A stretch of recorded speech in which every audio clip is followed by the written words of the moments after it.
Salam alaikum wa rahmatullahi wa barakatuh. Ce cahier d'activité d'éveil scientifique est destiné au niveau de la 6e primaire et conforme au nouveau programme marocain, mais selon la démarche d'investigation. Maintenant, notre unité numéro 2 se fixe sur l'unité de la santé humaine et interaction avec l'environnement. Le titre de la leçon, c'est le système nerveux. Dans le système nerveux, nous avons deux activités. La sensibilité consciente, c'est une activité nerveuse qui permet la perception et la réception d'une sensation émanant de l'environnement extérieur. L'exemple, la réception du son, de la lumière et du bruit. Mais pour la motricité volontaire, c'est la somme des actions volontaires qu'une personne effectue. Un exemple, par exemple, prendre une pomme, une orange, prendre un stylo, une gomme, etc. Maintenant, commençons par l'observation. J'observe. Le cerveau est considéré comme un moyen de communication et du contrôle. Donc, il a deux fonctions. Il est comme un moyen de communication et du contrôle. Pourquoi? Car il reçoit des informations de l'environnement ou bien de ton environnement par des organes de sens. La vue, l'odorat, l'ouïe, le goût et le toucher. 5 sens. Il y répond et permet au corps de leur réagir. Je m'interroge. Quels sont les constituants responsables de la sensibilité consciente? Je mets ici un 1 pour répondre à la sensibilité consciente. Quels sont les constituants responsables de la sensibilité consciente? C'est l'encéphale. J'écris ici encéphale. C'est l'encéphale. L'encéphale qui regroupe le cerveau et le cervelet, moelle épinière, moelle épinière, moelle épinière et les nerfs. Maintenant, nous avons répondu à la question numéro 1, ça veut dire les organes ou bien les constituants de la sensibilité consciente. Maintenant, la motricité volontaire. La motricité volontaire, ce sont les constituants suivantes. Zone motrice, qui est dans le cerveau. Zone visuelle aussi, dans le zone visuelle, zone touchée, zone du toucher, zone de l'odorat, de tactile, et ainsi de suite. On les zones. Donc, ces deux zones se trouvent dans le cerveau. Donc, quels sont les constituants de la motricité volontaire? C'est les zones, les deux zones, zone 2 points, zone motrice, les zones motrices, plus les zones des sens. Les zones des sens, ça veut dire ou bien tactile, visuel, olfactif, gustatif, etc. Maintenant, passons à réaliser la première expérience ou bien première activité. Donc, nous passons directement à l'activité numéro 1. Pour l'activité numéro 1, la sensibilité consciente. C'est une activité nerveuse qui permet la perception et la réception d'une sensation émanant de l'environnement extérieur. Le document A, le document B et le document C nous aident à répondre à ces questions. Donc, j'extrais du document 1, comme vous voyez ici, les constitutions du système nerveux. Nous avons encéphale, j'écris ici encéphale, l'encéphale, moelle épinière, moelle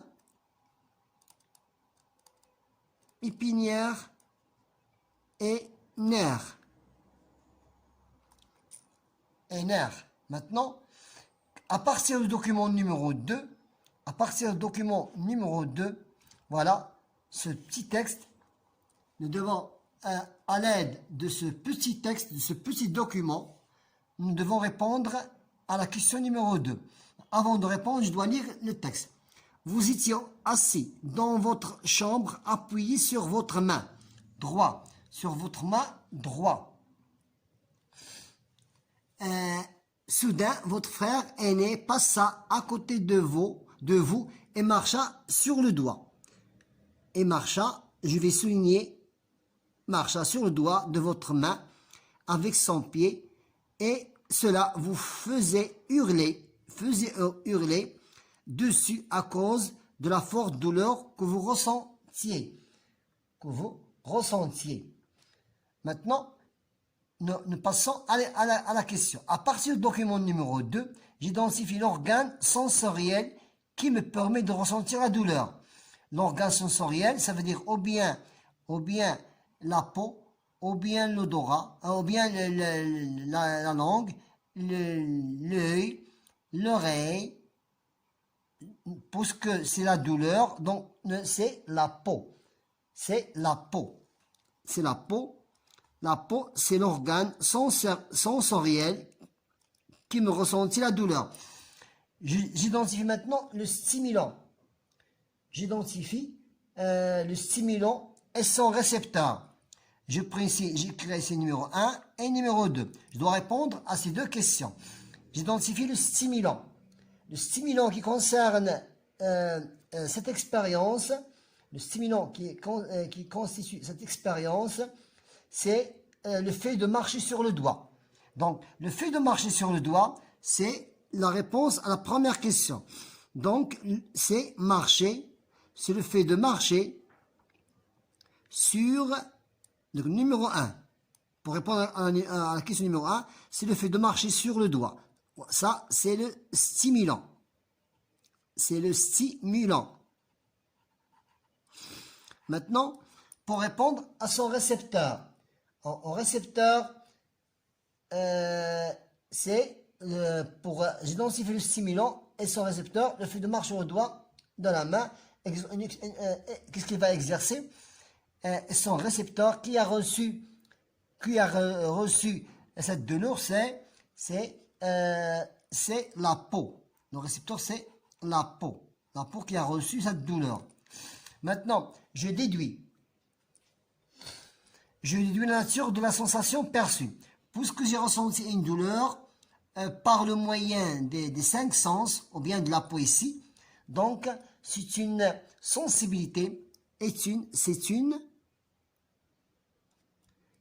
sensibilité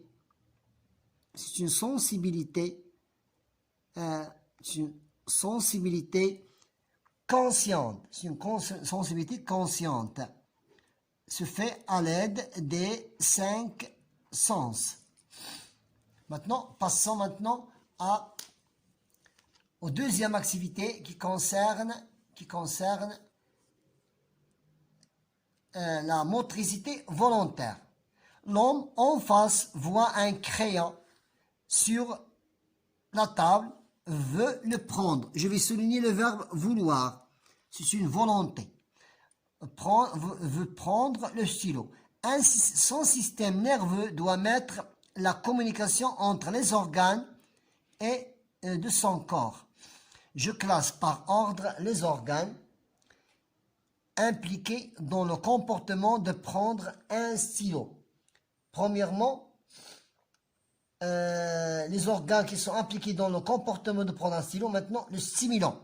Ici, le stimulant se diffère de la sensibilité consciente. Ici, le stimulant, c'est la lumière. C'est grâce à la lumière que je peux voir les objets. Donc, lumière. Lumière. Lorsque, grâce à la lumière, je peux voir les objets. Nous avons la lumière. Le conducteur sensitif. Le conducteur sensitif. Donc, conducteur sensitif. Conducteur sensitif. Maintenant, la zone visuelle. C'est la zone visuelle qui voit ce champ-là. Donc, zone visuelle. Zone visuelle. Le conducteur d'association entre l'air visuel et motricité. On appelle le conducteur d'association. Le conducteur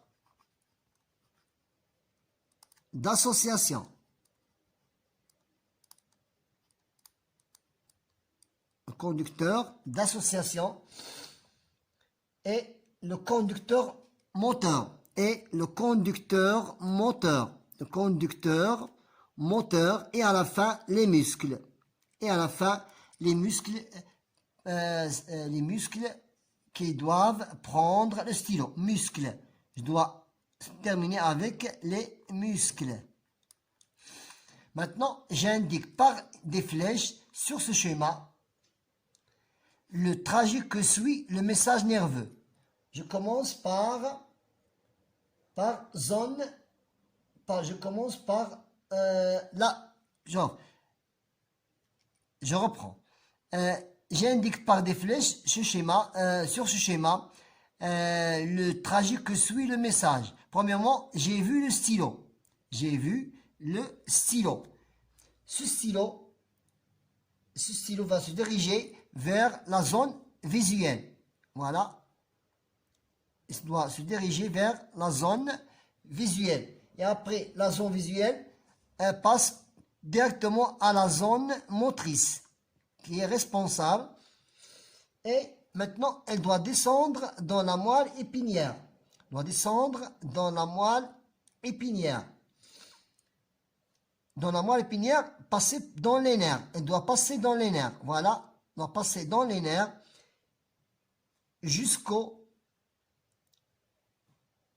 dans les nerfs et les muscles. Voilà. Dans les nerfs et les muscles. Et ainsi de suite jusqu'au deuxième muscle pour prendre le stylo. Voilà. Pour prendre le stylo. Maintenant, je nomme le mouvement que la personne a fait. Je nomme le mouvement que la personne a fait. C'est un mouvement moteur volontaire. C'est un mouvement. C'est un mouvement. C'est un mouvement, mais qu'il est moteur volontaire. C'est un mouvement moteur. C'est un mouvement moteur volontaire. Moteur volontaire. C'est un mouvement moteur volontaire qu'on appelle la motricité volontaire. Qu'on appelle la motricité volontaire.